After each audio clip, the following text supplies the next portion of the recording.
Saben també com jo, senyores i senyors consellers, que ja abans de la situació de pandèmia que vivim actualment, la transformació digital era una tendència cap a la qual els països s'avesaven per generar noves fonts de valor econòmic.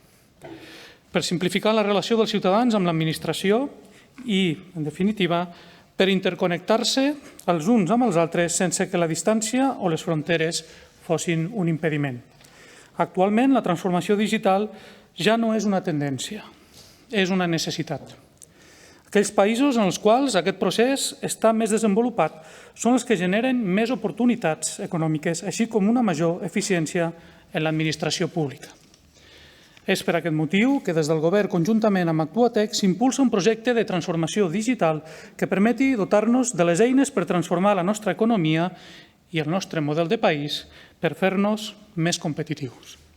És cert que aquest procés no és immediat ni tampoc és senzill. No obstant, també és cert que aquest procés tampoc comença ara. Aquest projecte de llei de modificació de la llei 35/2014 n'és una prova clara.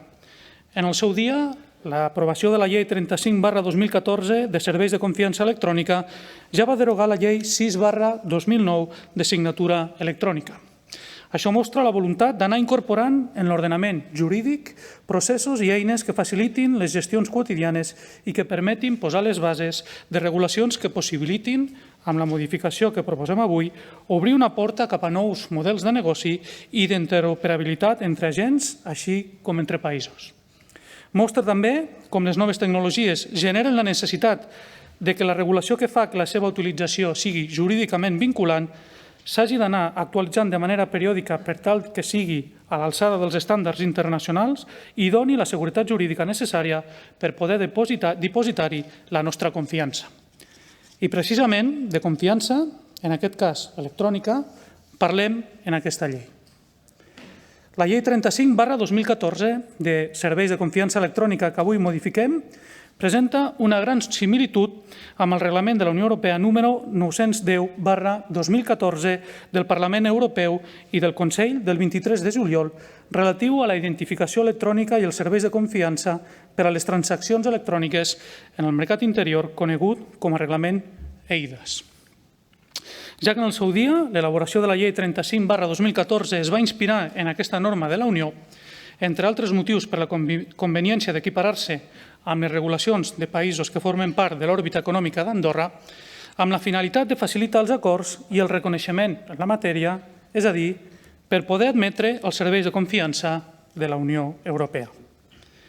Avui aquests acords comencen a ser una realitat. Durant el 2020 es va signar el conveni per a l'homologació dels serveis de confiança electrònica entre el Principat d'Andorra i la República Portuguesa i s'espera que properament es puguin signar aquests convenis també amb la República Francesa i el Regne d'Espanya. Així mateix, esperem que la materialització de l'acord d'associació amb la Unió Europea permetrà també l'homologació dels serveis de confiança andorrans a tot el territori de la Unió. No obstant, més de 6 anys després de l'aprovació de la llei 35/2014, s'han produït esdeveniments rellevants que palesen la conveniència de modificar-la. Per una banda,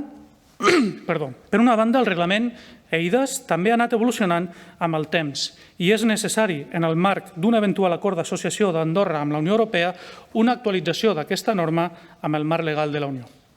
Per altra banda, l'aparició i la difusió de les anomenades tecnologies de registre distribuït, com les cadenes de bloc o blockchain, suposen una oportunitat important per fer transaccions electròniques sense intermediaris tradicionals.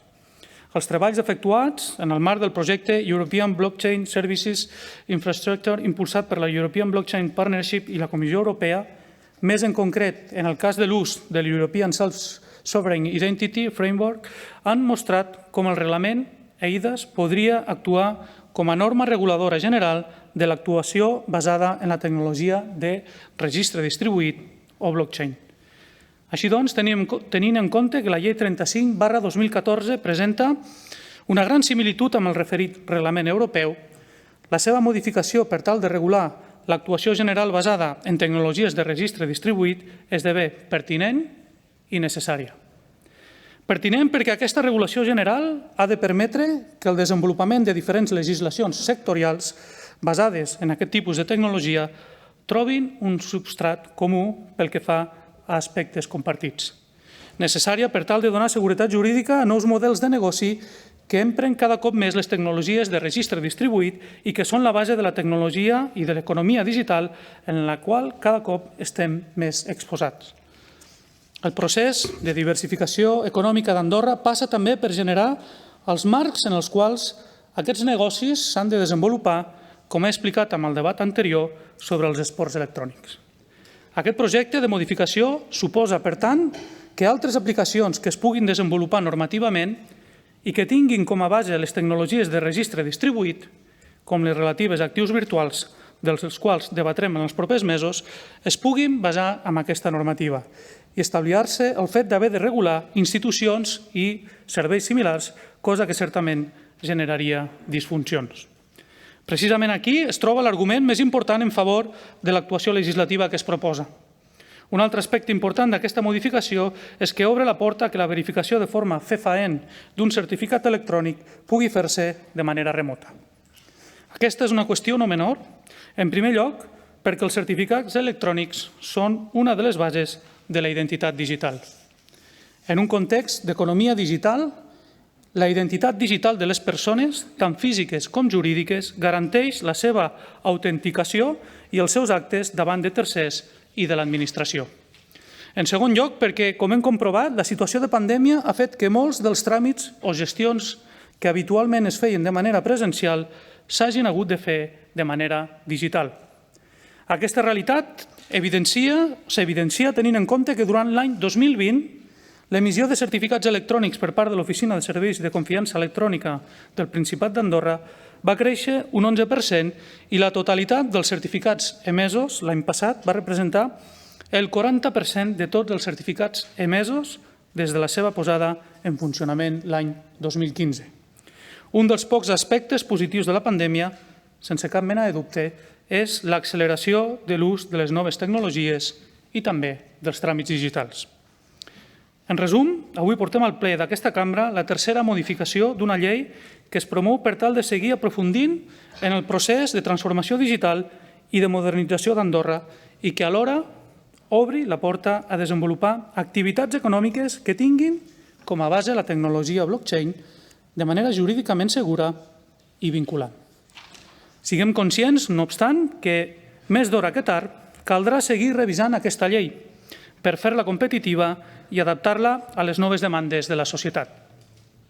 És per aquest motiu que vull agrair als diferents consellers i conselleres que han participat a través de la Comissió d'Economia en la seva tramitació l'esforç i el convenciment que amb aquesta llei, que avui, si és la seva voluntat, aprovarem, iniciem el següent pas d'un camí que ja no té marxa enrere i que ens ha de permetre facilitar la regulació de legislacions posteriors, així com augmentar la competitivitat i l'atractiu de la nostra economia.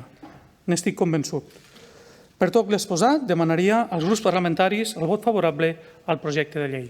Bàsicament és per agrair el sentit del vot expressat per els diferents consellers i conselleres que han intervingut. Dir també que el treball en comissió ha servit perquè el text surti millor del que el govern el va presentar i, per tant, estem àmpliament satisfets, convençut que fem un bon projecte de llei i que fem un bon pas aprovant la llei tal com està, i també apuntar que crec que acabem la sessió d'avui millor del que ho hem començat, amb el suport de tots amb un text legislatiu. Moltes gràcies, senyora síndica.